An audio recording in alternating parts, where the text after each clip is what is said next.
Pemirsa, sejumlah pasien positif COVID-19 mengaku mereka tidak merasakan gejala-gejala yang selama ini diinformasikan terkait COVID-19. Lalu mengapa bisa demikian? Mungkinkah COVID-19 ini telah bermutasi atau beradaptasi dengan lingkungan di sekitarnya? Kita akan membahasnya bersama dengan pakar virologi dari Universitas Indonesia, Vera Ibrahim, melalui sambungan telepon.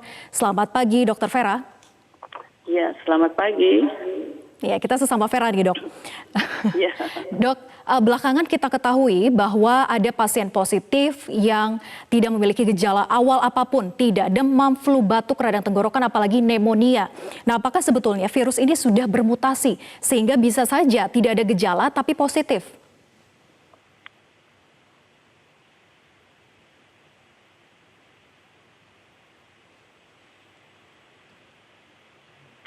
Ya, sebetulnya dari awal virus ini memang bisa bermutasi, tetapi sampai saat ini memang belum ada yang melihat bahwa apakah dengan gejala yang berbeda-beda itu virusnya mempunyai gambaran atau materi genetik yang berbeda.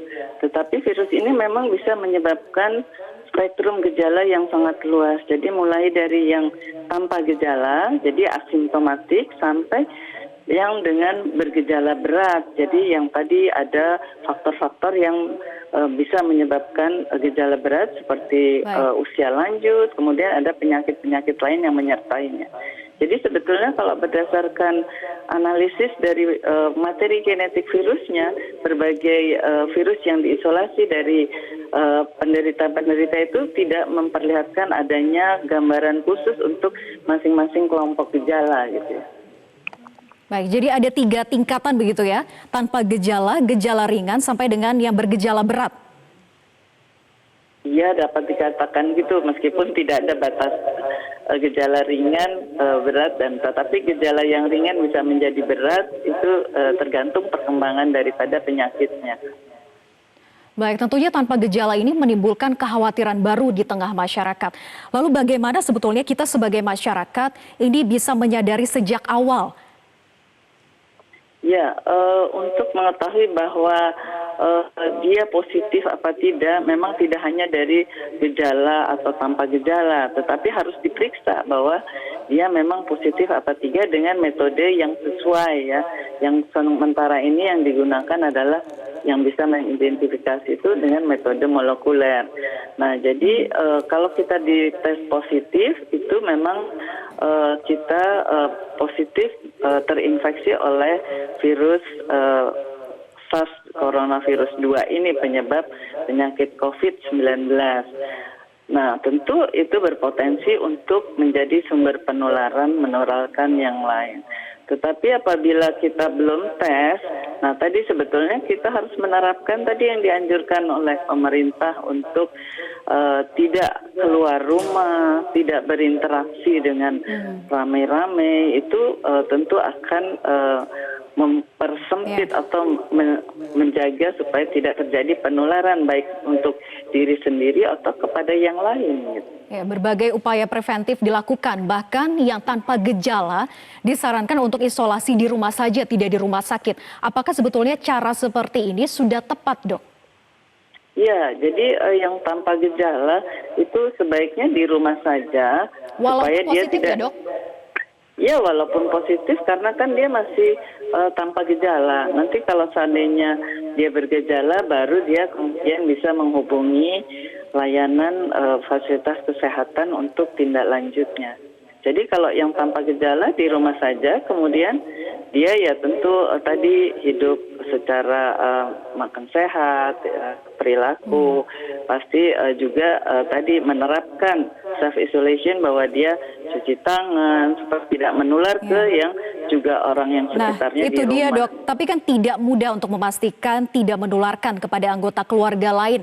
Jika memang di satu rumah ini ada beberapa anggota keluarga. Bagaimana sebetulnya protokol yang tepat ketika seseorang yang positif COVID-19 tanpa gejala diisolasi di rumah? Ya, kalau diisolasi di rumah tentunya tadi penularan virus ini kan melalui droplet dan kontak sekitar, langsung kontak erat. Jadi hindari tentu cara penularan untuk supaya tidak tertular. Jadi tadi yang sakit tentu menggunakan masker dan tidak bercampur dengan yang belum positif, kemudian tadi cuci tangan, kebersihan lingkungan sekitar daripada penderita tersebut kan ada kontak atau droplet, percikan yang lain harus dibersihkan. Kemudian tadi jangan kontak dengan yang belum positif. Jadi bicara ada jaga jarak, sementara ini semua sudah diinfokan dan disosialisasikan bagaimana cara menghindarkan penularan dari virus ini. Jadi kalau kita udah tahu bagaimana cara penularannya, tentu kita akan lebih mudah untuk menghindar tadi supaya tidak tertular atau tidak menulari. Baik, yang dikhawatirkan kemudian jika memang tidak berinteraksi, rasanya sulit dok kalau di rumah. Nah, ada juga informasi bahwa droplet ini juga bisa bertahan di udara. Bagaimana untuk bisa meminimalisir hal ini agar satu pasien positif walaupun di rumah saja dipastikan untuk meminimalisir tidak ada kemungkinan untuk menularkan kepada anggota keluarga yang lainnya? Ya, kalau terkait dengan droplet itu kan percikan yang besar. Yang Anda katakan yang ditakutkan mungkin adalah airborne. Nah, airborne itu yang percikan yang kecil, yang sekarang nih banyak yang berita bahwa virus ini bisa menular melalui airborne.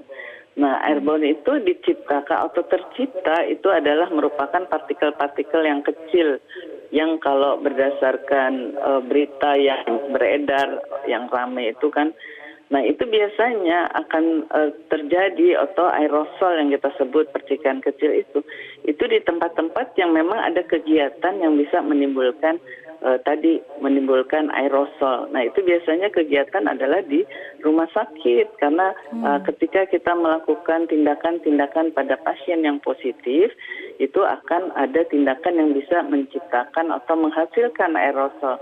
Nah itu yang ditakutkan untuk penularan airborne sehingga kita harus menggunakan alat pelindung diri yang sesuai ya. Jadi tentu berbeda dengan masker yang seperti biasa yang medical masker itu kita menggunakan N95. Jadi pada tempat-tempat tertentu saja yang memang ada kegiatan tersebut. Selebihnya masih sampai saat ini masih merupakan penularan melalui droplet dan tadi kontak dengan lingkungan sekitarnya. Jadi kalau di rumah mungkin kita tidak menimbulkan atau memproduksi aerosol jadi untuk itu.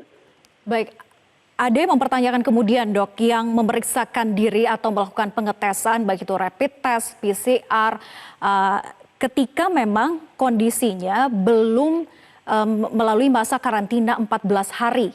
Nah sebetulnya idealnya apakah memang harus 2 kali sebelum 14 hari ketika orang ini memang dinyatakan ODP dan juga setelah 14 hari?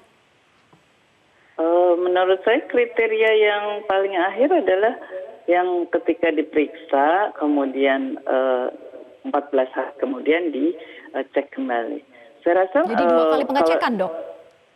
Ya kalau yang kriteria ini karena memang kan kita ketika diperiksa pertama kali itu kan kondisi diperiksa pada saat itu. Kalau umpamanya kemudian terjadi perkembangan berikutnya bisa-bisa saja terjadi atau dia terpapar lagi dengan sesuatu yang mungkin di kemudian hari setelah tes. Jadi kalau pas dites hari ini negatif, itu jangan terus-terusnya menjadi pikiran kita negatif.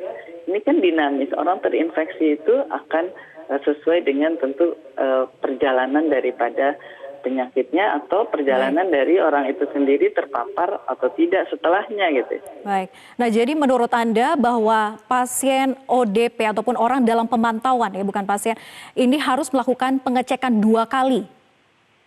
Harusnya ya, di seluruh Indonesia ya, seperti itu? Itu sudah masuk dalam kriteria dari pedoman pelaksanaan yang COVID-19 yang baru itu kriterianya begitu. Jadi memang sudah begitu. Walaupun kita mengingat alat rapid test kit kita kan juga terbatas dok. Ini ada 2 hal ya. Rapid test berbeda dengan tes untuk yang molekuler ya. Yang rapid test yang digunakan sekarang adalah yang untuk serologi ya. Sementara yang kalau untuk diagnosis itu adalah deteksi dengan swab dan deteksi molekuler. Baik. Nah, yang menjadi pertanyaan kemudian adalah ketika sudah dilakukan pengecekan, namun kita harus menunggu waktu 2 kali 24 jam ataupun 3 kali 24 jam, mengingat banyaknya yang juga melakukan pengecekan. Nah, apakah dari hasil darah ataupun juga spesimen lain gitu yang dilakukan pengecekan ini bisa dipastikan akurasi hasilnya? Nah, mengenai akurasi hasil itu tergantung dari metode yang digunakan. Kalau untuk yang metode molekuler tentu juga itu yang mana metode yang dipilihkan karena ada beberapa hal. Tetapi itu lebih memberikan kepastian bahwa adanya materi atau virus itu di dalam tubuh seseorang positif ya. Tentu kalau hasilnya sudah positif ya, terkonfirmasi positif. Sementara kalau umpamanya untuk yang rapid test serologi itu tergantung dari juga kit yang digunakan. Karena masing-masing kit mempunyai sensitivitas dan spesifisitas yang berbeda. Akurasinya yang tinggi yang mana, Dok? Yang tentunya yang hampir mendekati 100% ya. Kalau umpamanya dibandingkan antara serologi dengan molekuler, tentu yang molekuler karena dia lebih mendeteksi pada agennya kan. Baik, terima kasih Dr. Vera Ibrahim, pakar virologi dari Universitas Indonesia, sudah bergabung bersama kami di Metro Pagi Prime Time. Semoga informasi tadi bermanfaat bagi masyarakat di Indonesia.